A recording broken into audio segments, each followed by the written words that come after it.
How are you? Good. How you doing? Fine, thank you. First of all, I would like to ask you if you think that all this with Marvin Vettori went too personal. Maybe on his side. It's never personal on my side. I could care less how he feels, what he thinks. And how are you doing? Taking into account all the your medical issues a Um, month I'm, ago. How are you feeling now? I'm feeling much better. Took the precautions I needed to. Got the doctors around me I needed to. Got the nutritionists around me I needed to, and everything's going as planned. And what about the training camp? How did it go? Training camp went really well. Training camp went well. Did everything. Got to work. Got to work, and I needed to. Got the training partners there down I needed to, and everything's going as planned. Okay, and taking taking out all the stuff outside of the octagon, how do you imagine is going to be the fight on Saturday? No, the fight on Saturday is gonna be a banger.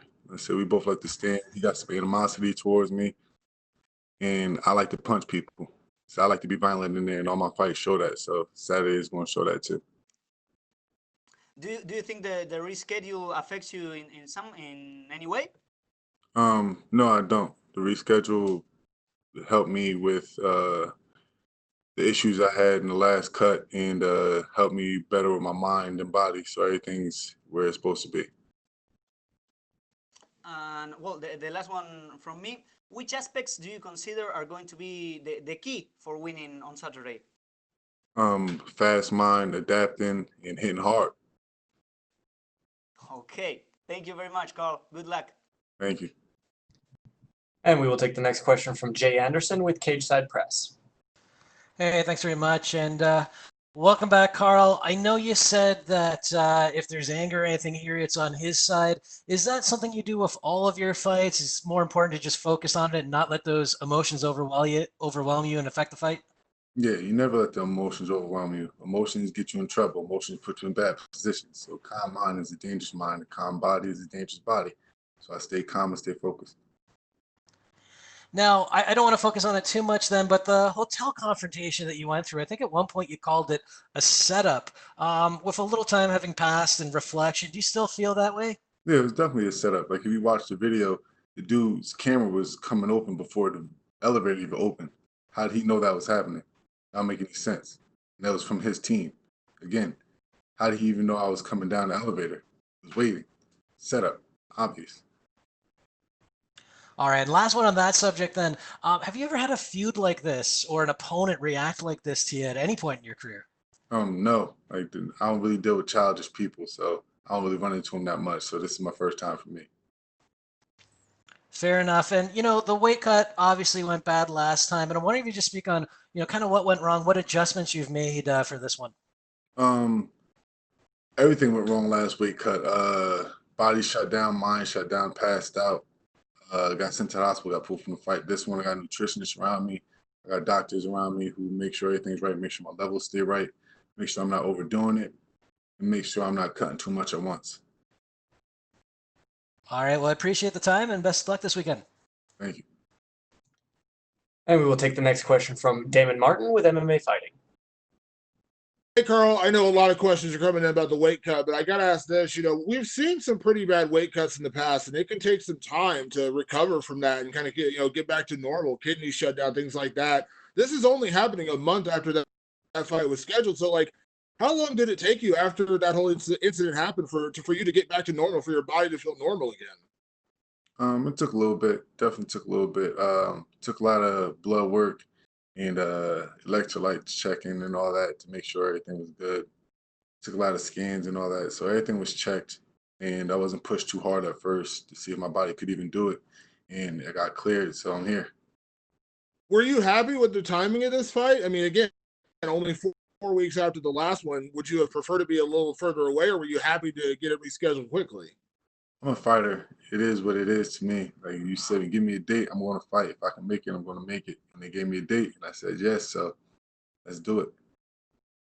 You said the bad blood, with Marvin doesn't really affect you, doesn't really bother you. But at the end of the day, were you happy that you got this fight and not just some other guy? Yeah, definitely. He's a bigger name. more exposure, and it's a break into the top 15. We're the two top of the division right now who's not in the top 15. We're two prospects looking to climb the division, so we have to fight each other. A lot of fighters say, it's not good to fight with emotion. You got to kind of shut yourself down because emotion can kind of eat you up in the octagon. It can, burn you out in a way. Do you feel like you're going to look for that in this fight, considering Marvin's going to be charged up? He's angry. He's been very vocal about it. Like, do you feel like that could actually work against him in this fight? It's definitely gonna work to my advantage. He's emotional. He's an emotional kid. He can't control himself. He showed that in the hotel. He showed that in his interviews. He can't control himself, and I'm gonna just pick him apart, whoop his ass. And last question, the last one got a lot of attention, probably for the wrong reasons because of the whole hotel incident, the weight miss, everything like that. But now you guys are going to be co-main event, on a card on ESPN. I mean, again, not that you wanted things to play out the way they did the last time, but do you feel like this is an even bigger opportunity now because of everything that happened? This is definitely a bigger opportunity. I'd rather get a co-main event off of just skill, not off of banter and theatrics in the hotel, but it is what it is. We got here, so time to show out. Thanks, Karl. Thank you. And we will take our next questions from Mike Heck with MMA Fighting. Hey, Karl, even though the fight was postponed because of the health issues and the weight cut and you took care of all of that, is it almost like a blessing in disguise that this fight was pushed back because, one, you get a better spot, and two, there's a lot more buzz behind it? Definitely. The buzz is fantastic. You get more of a show. People are looking at this fight. People consider this fight the main event on the card, and for a reason. We both fight. Everybody who watch our fights know we stand there and bang, we push the pace, and we never back down. Looking forward to it. Have you felt this kind of buzz in any of your fights prior to this? Especially, I know this is your first co-main event. This is the highest marquee spot you've been in, but have you felt a buzz for a fight that you've been involved in like this before? Yeah, my Contender Series fight, the Glover Teixeira fight, my MSG fight, all buzz because everybody looking for me to fight because they know I bang.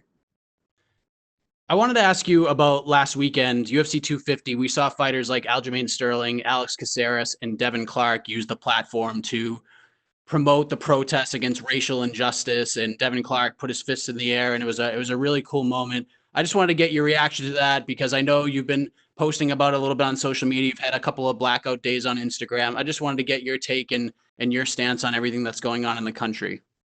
I love it. I love that people are standing up. I love people showing that they support us and that they want change. That's what we need. That's what we need, and that's what we're going to show, and we're going to keep doing it until we get it. What in particular do you see is the biggest issue in this country right now in terms of getting everybody together? Because I know it's something that's going to be a slow progression. It's not going to happen overnight, but I think a lot of those fighters like Alex and Aljamain and Devin all agree that eventually we can all get there. What do you think we all need to do better? Eventually, we all can get there. We need to see each other's sides better. That's pretty much what it is. See where everybody's coming from. Not everybody's come from the same past, same family, same neighborhoods. And not everybody's given the same opportunities. And people need to notice that and approach it in a certain way. Like, people can't keep looking down on other people because of where they come from. That's not how anything's going to change. You need to accept the fact that everybody comes from different walks of life, and everybody should be equal in every walks of life. Have their responsibilities and have their choices. So quality is the goal, and that's what we're looking for. And then last thing for me, Alex Caceres was sharing a couple of stories of things that impacted him. And I spoke with Devin Clark yesterday. He shared a story with me as well.